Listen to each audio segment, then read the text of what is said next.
and I'm going to change hoops. Rehoop.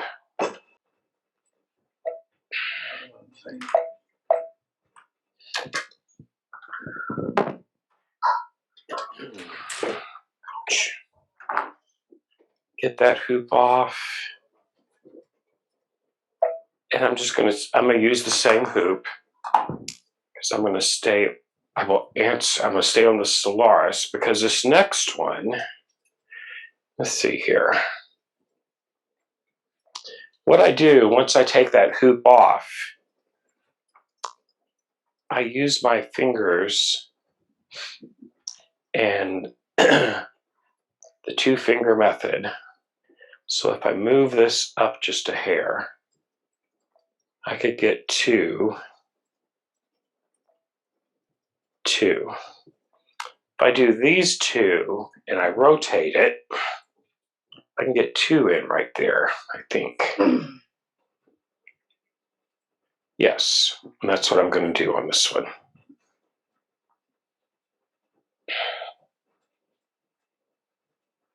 What I'm doing with my 2 fingers, I'm just making sure I have at least 2 fingers all the way around the area that I want to do. And I do. So I'm going to put my hoop back down.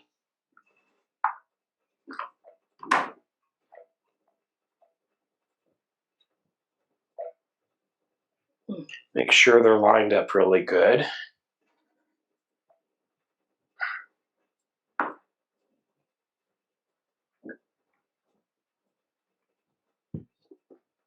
I'm just gently tugging on it to get any bubbles out, all that fun stuff. And it should be good on the back. It is.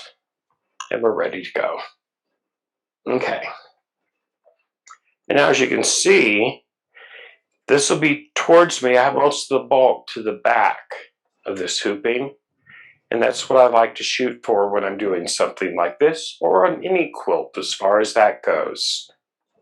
When you're changing hoops, it's always a good idea to take a peek at your bobbin to make sure you have plenty of thread for the next hooping. Good idea. Hate that. And you know what? If you have to change bobbins in the middle with these machines, it's easy to do and it picks up right where it left off. But if I see the bobbin's a little low, I will just swap it out and then save what's unused on it to piece with. So it's all good. Okay. Now then, I am going to click on OK. And I'm just going to send that one to my memory. And I'm going to go to the home screen because I'm going to go back to IQ now. IQ. And I'm going to do an image scan, get that scan back in, and let it do its thing. And we are going to we have 2 more leaves to do now. So it's all scanned in. And I am going to, you can see I have 1 and I have 2 leaves right there. I'm going to do this smaller one first.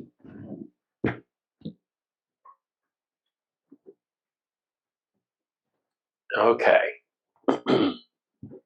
So I'm going to magnify. First, I'm going to set up my line properties. I'm going to get my lightning bolt stitch. I'm going to turn no sew on. That's the zigzag with the line through it.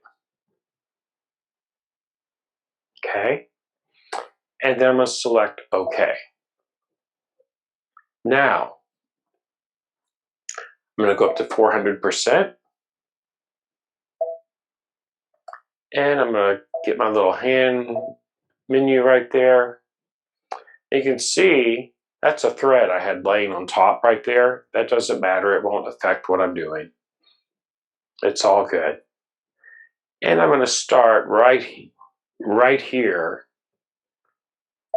right here is just the little leaf I'm going to do next, right in here. So I'm going to start right down here. I'll lighten it up one. I'm going to click on it right at the edge of that. No, better select my lightning bolt first. And I'm just going to follow this right along this stitching right up to here.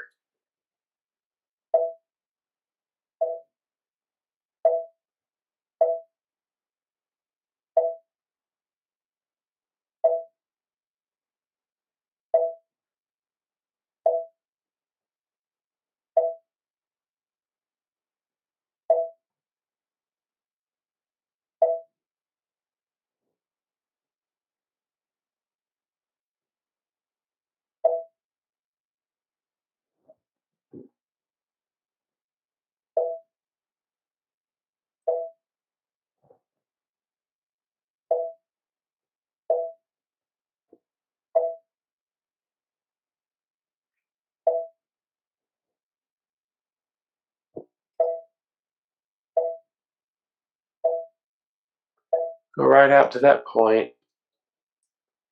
Then I'm going to come up the other side of it.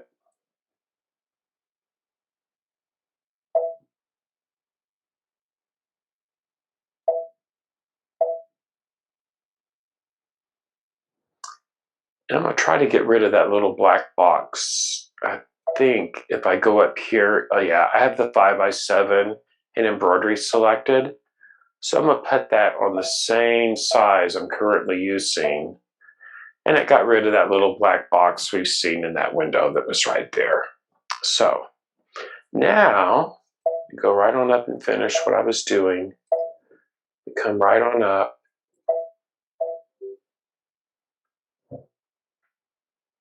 And come right on back around.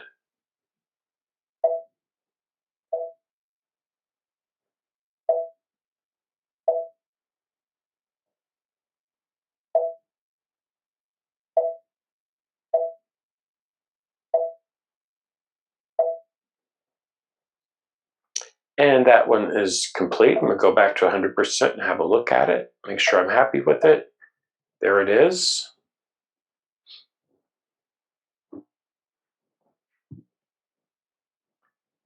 This over towards me just a hair. There we go. Okay. And now I'm going to darken it back up.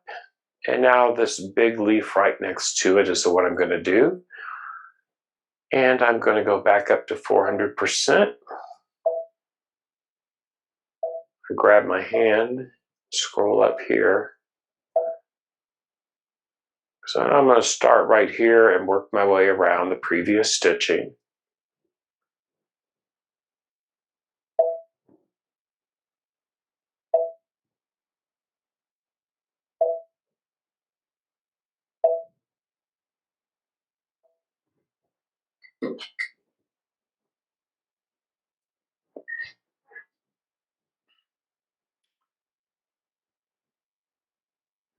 Okay.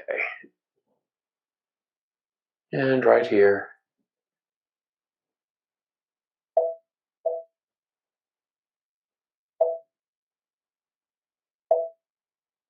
That's a pretty tight curve.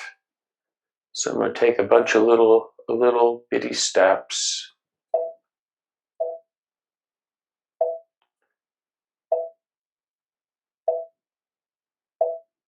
There we go. Yeah, I'm going to back up one or two there.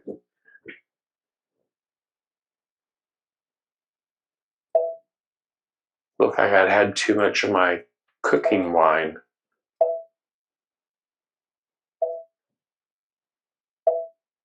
Although, being that it's zoomed in 400%, it probably wouldn't have showed a thing. It would have been okay otherwise. Now I need to see where I'm at here. Right into some more stitching. There's where I want to go. So I got to come up this line right here. Okay, I got to come up this way.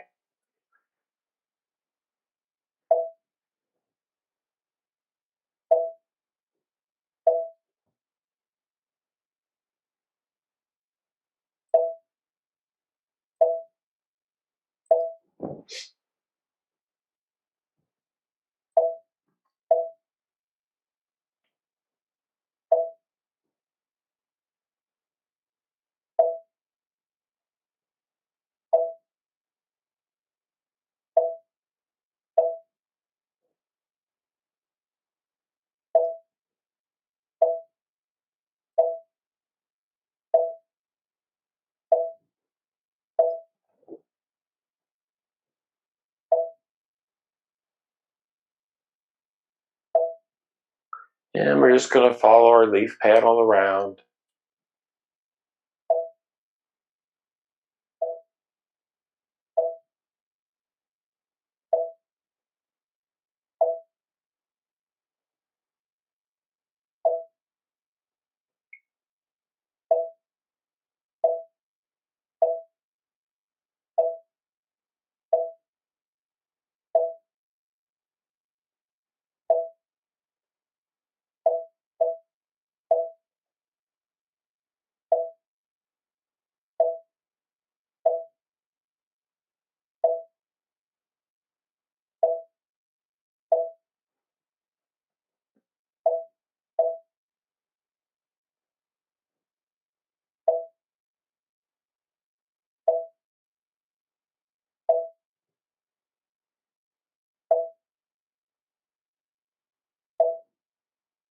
Keep on keeping on.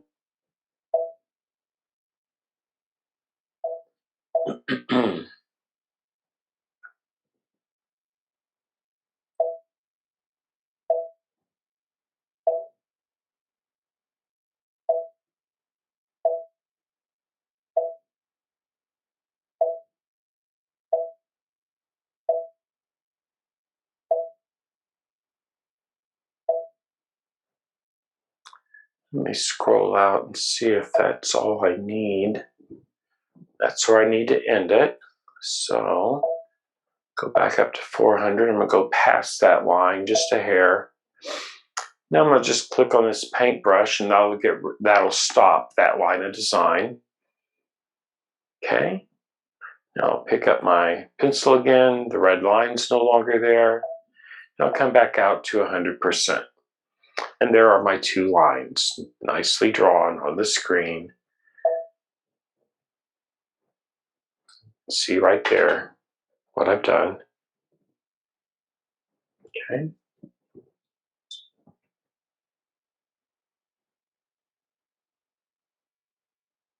Okay. So next, I would get to pick out the quilting designs for it. So I'm going to go down here to Regent's Properties. I'm going to turn on my fill bucket and then select the menu for it, Regent Property. And I'm going to select, I think here I stopped, and I'm going to do number 3 next. I'm going to do that on the larger one. Yes. Click on OK. OK. Right there. And then I'm going to pick a different one for this smaller one right here. Select something a little contrast is small. So I'm going to actually do some cross hatching in that one, I think. Click on OK. Right there. But I'm going to make that cross hatching much smaller than what it looks like on the screen. So I have two leaves ready to go in and do some editing on. So this one, I'm going to leave it 100%. This one, I'm totally going to change the size of it. I'm going to drop it down to 75. See what that looks like. Much better. I want my outline on.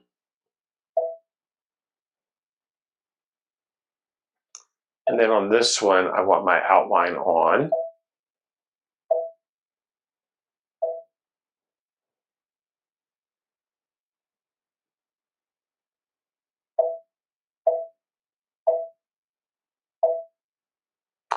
And that's perfect. Those are ready to go. So you could save this. So earlier someone was wanting to know if you can edit your IQ. If you save it to memory here in the IQ screen, you can pull it back up later. Okay. So once again, you could just do that. Save it to your machine, or you can save it to an insertable media, like a thumb drive.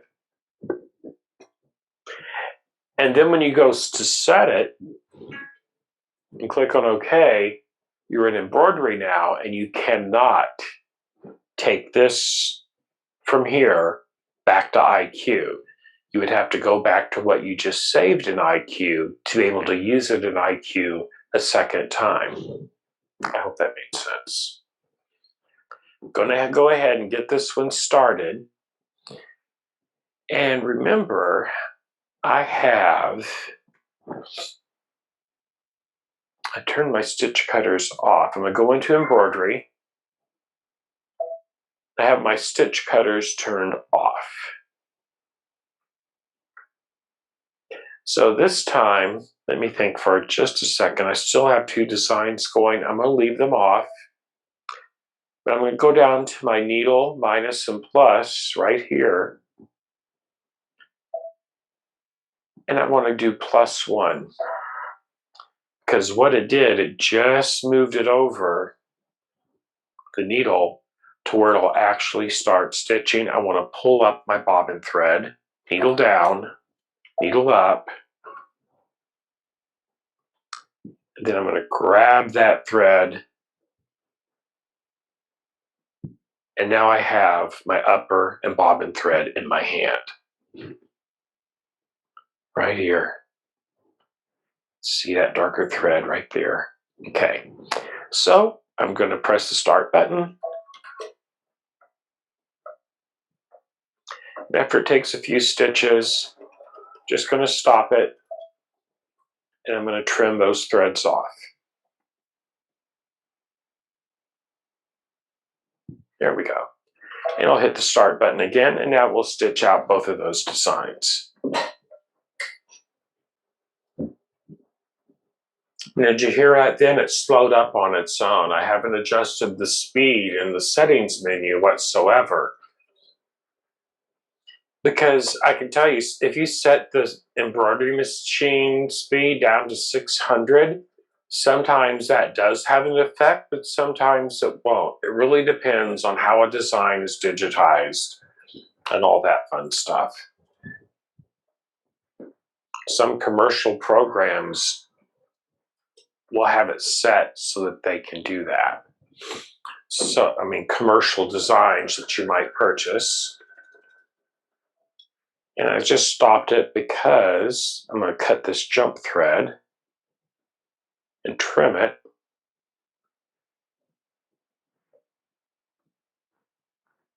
There we go. And press the start button. Then I'll do the ones on the back all together. So I just stopped it then and cut the jump thread on top in this one hooping. But I will wait and cut the jump stitches on the back all at one time. I'll just turn it over upside down out of the hoop and have me a bottle of fray check ready in case I decide to fray check every place I cut on the back. I will do that a lot of times. That way you get 0 knots on the back of your quilt. You know, if you don't mind that, it's totally easier to do it and let the thread cutter work the entire process. And it doesn't look bad if you always leave those outline stitches on. It's when you turn the outline off, it will create a bazillion little knots on the back of your quilt.